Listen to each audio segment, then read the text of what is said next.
Okay, I'm reading Hitchhiker's Guide to the Galaxy.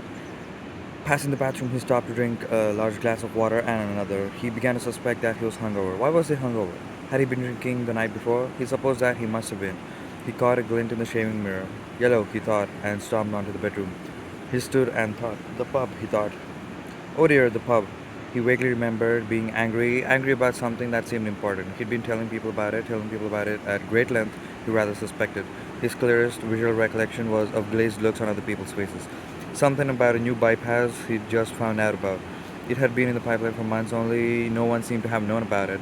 Ridiculous. He took a swig of water. It would sort itself out, he decided. No one wanted a bypass. The council didn't have a leg to stand on. It would sort itself out. God, what a terrible hangover it had earned him, though. He looked at himself in the wardrobe mirror. He stuck out his tongue. Yellow, he thought. The word yellow wandered through his mind in search of something to connect with. 15 seconds later, he was out of the house and lying in front of a big yellow bulldozer that was advancing up his garden path. Mr. L. Prosser was, as they say, only human. In other words, he was a carbon-based bipedal life form descended from an ape. More specifically, he was 40, fat and shabby, and worked for the local council.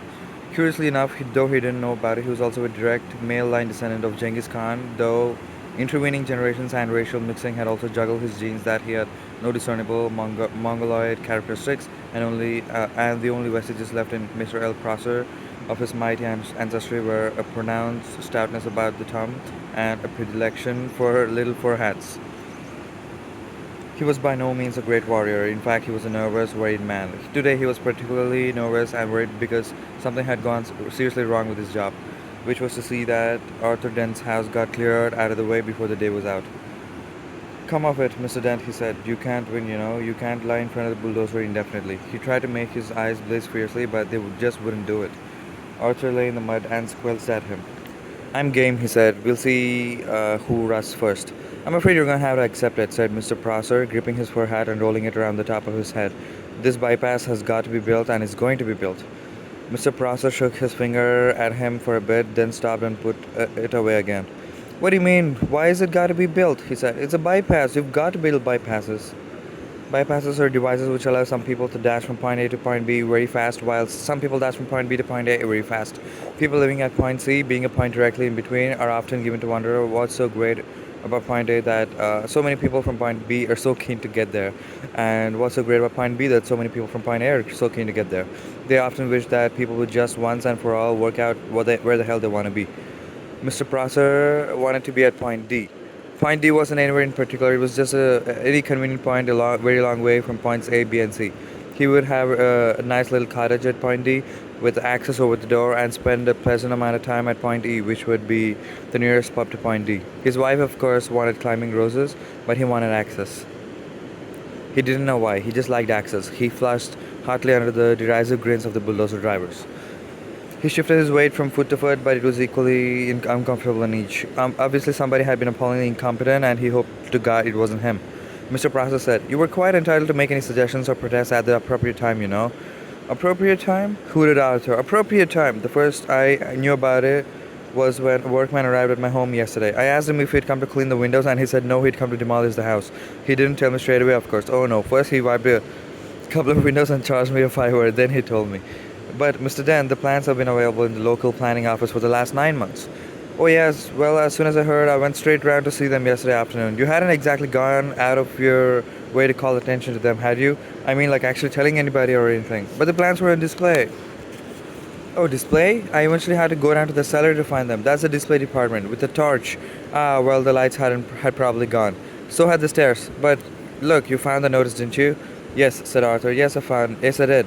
It was on display in the bottom of a locked filing cabinet stuck in a disused lavatory with a sign on the door saying, Beware of the leopard.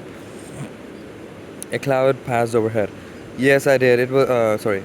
It cast a shadow over Arthur Dent as he lay propped up on his elbow in the cold mud. It cast a shadow over Arthur Dent's house. Mr. Prosser frowned at it. It's not as if it's a particularly nice house, he said. I'm sorry, but I happen to like it. You like the bypass? Oh, shut up, said Arthur Dent.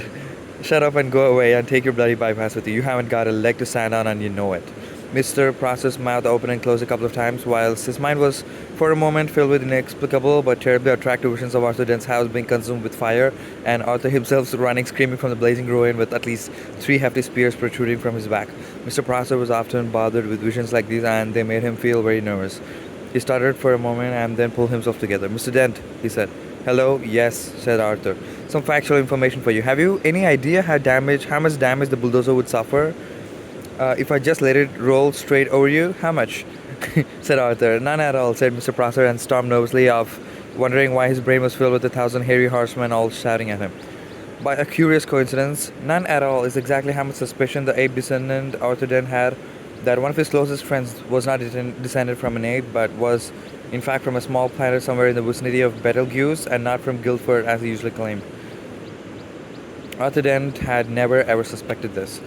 This friend of his had first arrived on the planet Earth some 15 Earth years previously, and he had worked hard to blend himself into Earth society with, it must be said, some success. For instance, he had spent those 15 years pretending to be an out-of-work actor, which was plausible enough. He had made one careless blunder, though, because he had skimmed a bit on his preparatory research.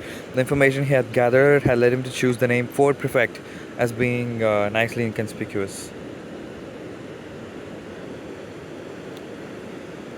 He was not conspicuously tall. His features were striking, but not conspicuously handsome. His hair was wiry and gingerish and brushed backwards from the temples. His skin seemed to be pulled backwards from the nose. There was something very slightly odd about him, but it was difficult to say what it was. Perhaps it was that his eyes didn't seem to blink often enough, and when you talked to him for any length of time, your eyes began involuntarily to water on his behalf. Perhaps it was that he smiled slightly too broadly and gave people the unnerving impression that he was about to go for the neck. He struck most of the friends he had made on Earth as an eccentric but a harmless one, an unruly boozer with some oddish habits. For instance, he would often get crowded at university parties, get badly drunk, and start making fun of any astrophysicist he could find till he got thrown out. Sometimes he would get seized with oddly distracted moods and stare into the sky as if hypnotized until someone asked him what he was doing. Then he would start guiltily for a moment, relax, and grin. "Oh, just looking for flying saucers," he would joke, and everyone would laugh and ask him what sort of flying saucers he was looking for. "Green ones," he would reply with a wicked grin, laugh wildly for a moment, and then suddenly lunge for the nearest bar and buy an enormous round of drinks. Evenings like this usually ended badly. Ford would get out of his skull on whiskey, huddle into a corner with some girl, and explain to her in slurred phrases that, honestly, the color of the flying saucers didn't matter that much really. Thereafter, staggering semi-paralytic down the night streets, he would often ask passing policemen if they knew the way to Betelgeuse. The policeman would say something like, "Don't you think it's about time you went off home, sir?" "I'm trying to, baby, I'm trying to," is what Ford invariably replied on these occasions. In fact, what he was really looking for when he stared distractedly into the sky was any kind of flying saucer at all. The reason he said green was that green was the traditional space livery of the Betelgeuse trading scouts. Ford Prefect was desperate that any flying saucer at all would arrive soon, because 15 years was a long time to get stranded anywhere, particularly somewhere as mind-bogglingly dull as the Earth. Ford wished that a flying saucer would arrive soon because he knew how to flag flying saucers down and get lifts from them. He knew how to see the marvels of the universe for less than 30 Altarian dollars a day. In fact, Ford Prefect was a moving researcher for that wholly remarkable book, The Hitchhiker's Guide to the Galaxy. Human beings are great adapters, and by lunchtime life in the environs of Arthur's house had settled into a steady routine. It was Arthur's accepted role to lie squelching in the mud, making occasional demands to see his lawyer. Oh.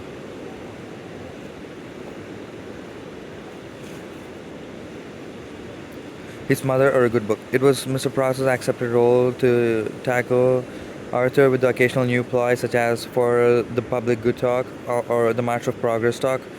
They knocked my house down once, never look back talk, and various other cajoleries and threats. And it was the bulldozer's driver's accepted role to sit around drinking coffee and experimenting with union regulations to see how they could turn the situation to their financial advantage. The earth moved slowly in its diurnal course. The sun was beginning to dry out the mud that Arthur lay in. A shadow moved across him again. "Hello, Arthur," said the shadow. Arthur looked up and, squinting into the sun, and was startled to see Ford Prefect standing above him. "Ford, hello, how are you?" "Fine," said Ford. "Look, are you busy?" "Am I busy?" said Arthur. "Well, I've just got all these bulldozers and things to lie in front of because they'll knock my house down if I don't. But other than that, well, no, not especially. Why?" They don't have sarcasm on Betelgeuse, and Ford Prefect often failed to notice it unless he was concentrating. He said, "Good. Is everything? Is there anywhere we can talk?" "What?" said Arthur then. For a few seconds, Ford seemed to ignore him, and then stared fixedly into the sky like a rabbit trying to get run over by a car. Then suddenly he squatted down beside Arthur. "We gotta talk," he said urgently. "Fine," said Arthur. "Talk and drink," said Ford. "It's vitally important that we talk and drink. Now, we'll go to the pub in the village." He looked into the sky again, nervous, expectant. "Look, don't you understand?" shouted Arthur. He pointed at Prosser. "That man wants to knock my house down." Ford glanced at him, puzzled. "Well, he can do it while you're awake, can't he?" he asked. "But I don't want him to." "Ah, look, what's the matter with you, Ford?" said Arthur.